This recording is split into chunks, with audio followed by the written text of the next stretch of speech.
All right, so this lesson is for AP Statistics, lesson 13.2a, inferences about the slope of the population regression line. All right, so the first thing you guys might be wondering is why are we starting with 13.2 and not 13.1? Now, 13.1 is more of just a refresher about linear regression. So if you remember everything about the best fit line, the slope, how to interpret that y-intercept, residual plots, then you're good to move on to this lesson. If you don't remember, then go back to your chapter 5 notes, go through that study guide, and just do a quick recap for yourself, especially a lot of calculator functions we haven't done in a while. So review that and then come back to this lesson. All right, so in a regression, remember, we're trying to model the relationship between two quantitative variables or two numerical variables. And to create that model, we do a best fit line called the LSRL, or the least squares regression line. All right, this chapter 13, our goal is to make confidence intervals and test hypotheses about specifically the slope of the regression line, the slope of the LSRL. We can do a confidence interval and hypothesis test for the y-intercept, but it's just not as useful. It's not as significant. So we're going to focus more on just the slope, and the AP test also just focuses on the slope. So that's what we're going to do too. All right, so going back to this example of waist size versus percent body fat, you can almost imagine if we were to just look at 38-inch waist men. All right, so just imagine you're looking only at those few points in the scatter plot where the waist size is 38. And if we were to just focus on those and make a graph of those points, that's what you see here on the bottom right, this histogram. So that is the distribution of the percent body fat for men with 38-inch waists. All right. And if we were to do that for all these different waist sizes, it'll look something like this. So you see histograms for each waist size, or 5 of them at least. And then we see that the average or the means of the distributions for that percent body fat will be on that LSRL. All right, even though there's some scattered, around that line, the means will fall on that line. All right, so kind of having that idea, that's going to help us understand what we're trying to, find when we do our conditions and assumptions for these inference. And that's what we're going to focus on in today's lesson. All right, but before we get into that, a little bit of notation. Since we're talking about population versus sample when we're doing inferences, right? When we talk about the population, and let's say we have all the men, all their waist sizes, all their percent body fat, and we make a scatter plot and create an LSRL, we would use these Greek letters to represent the slope and the y-intercept of that LSRL, because this is from the population, and so these are parameters. So beta sub O is the y-intercept, beta sub 1 is the slope, and the equation would end up looking like this red one, with mu sub y equaling to that beta sub 0 plus beta sub 1 times x. Now, the reason why we do inference, though, is because we don't have the population, we only have a sample. And so we end up using the equation right above it in black with y hat equals b sub O plus b sub 1 times x. And we use these Latin letters because these are sample statistics that we use to estimate for the population. All right, so let's get into it. And so we're going to be talking about assumptions and conditions that we need to check before we get into our confidence intervals and hypothesis tests about the slope of the linear regression line. All right, so we're going to have 4 different conditions, and we need to be careful about the order in which we check these conditions, and I'll go more into that later on, but I'll go ahead and tell you guys what the first 4 conditions are, and then I'll tell you guys more of a step-by-step on how to check these conditions. All right, so first one is the linearity assumption, all right, also known as the straight enough condition. So this one is basically just to check to see if our scatter plot is linear to start with before we even talk about a best fit line. All right, so if the shape of it's linear, like this one right here, then we're good to go. If it shows a curve, like an exponential shape, then it does not satisfy this condition. All right, so we just check our original scatter plot, make sure the form is linear, and that's it for this condition. Another thing you can check is the residual plot, and just to make sure that there is no pattern. All right, if there's no pattern, that tells us that the original scatter plot is fairly linear, and then we can move on to the next condition. All right, our next condition is the independence assumption, also known as the randomization condition.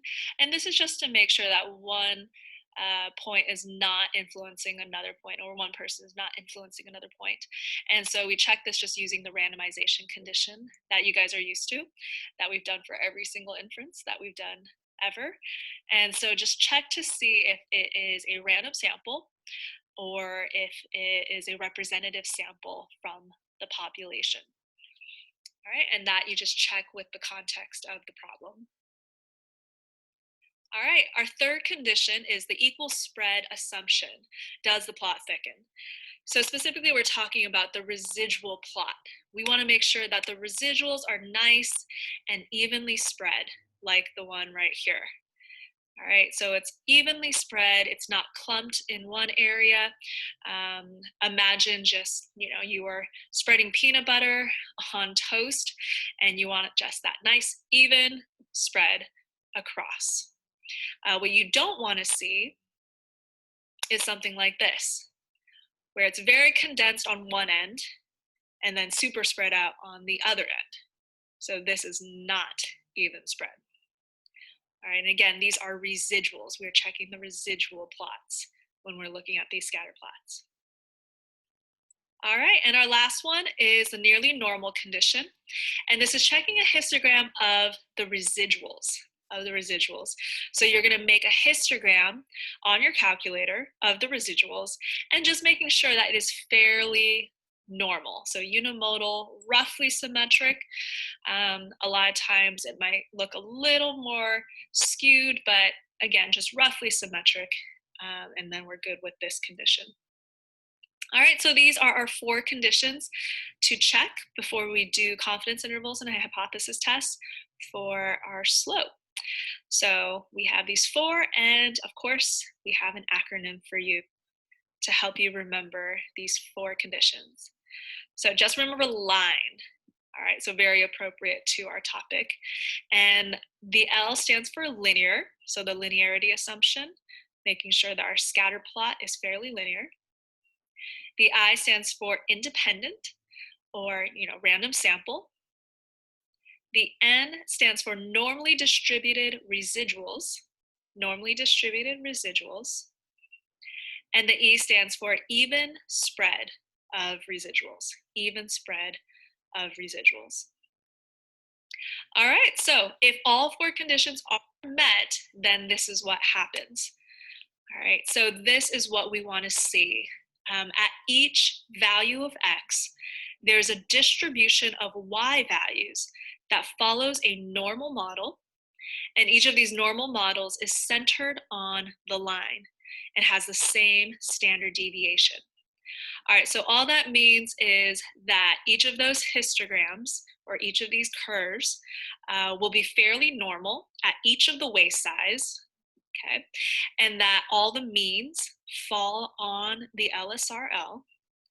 Not only that, each of these histograms have roughly around the same spread. So not, one's not like super consistent and the other one's really, really, really spread out. But they all roughly have the same standard deviation. All right, now, if that's all met and true, then we can move forward with our statistical inferences. All right, so we have those 4 conditions. Now, I talked to you guys before about the order mattering, right? About how you check these conditions. So the reason why it matters is if you check one condition and it doesn't, meet or it's not met, then it's kind of pointless to do other conditions after that. So there's an order, a step-by-step process that I want you guys to work through. So the first step is make a scatter plot of the data on your calculator. So just do a regular old scatter plot of your data and just check the linearity assumption first. Because if the relationship isn't linear, if it's not straight, we can't move forward. So you either have to try re-expressing the data using our ladder of powers like log, square root, or we just can't move forward anyway. All right, so that's your first step. The second step is to fit an LSRL. So then have your calculator go to stat, calc, and then do lin reg, either number 4 or number 8, doesn't matter. And that just kind of puts the best fit line in your calculator in order to find residuals. All right, so step 2, do a lin reg, find the best fit line. All right, step 3, make a scatter plot of the residual. So this is just your regular old residual plot. So you would go to second stat plot, type would be the scatter plot, and then make sure that your Y list is resid. All right, and then when you make your residual plot, you can check 2 things here. One is that there should be no pattern, and that's just to double check the linearity assumption. The second thing is you can check to see if there's even spread, and that checks the E condition in line, the equal variance assumption or even spread of the residuals. All right, so just looking at the residual plot, make sure that those 2 things are met. All right, and then the last thing, if all those have been done, is to make a histogram of your residuals. All right, we've never done this one, but I'm pretty sure you guys can figure out that you go to second stat plot, under type, you would make it a histogram, and for your X list, you want to put your residuals there. Now to get to your resid, you would go to second stat, and it would be the very last one in that menu. All right, make the histogram, check to see if it's roughly normal, and if it is, then you've met your last condition.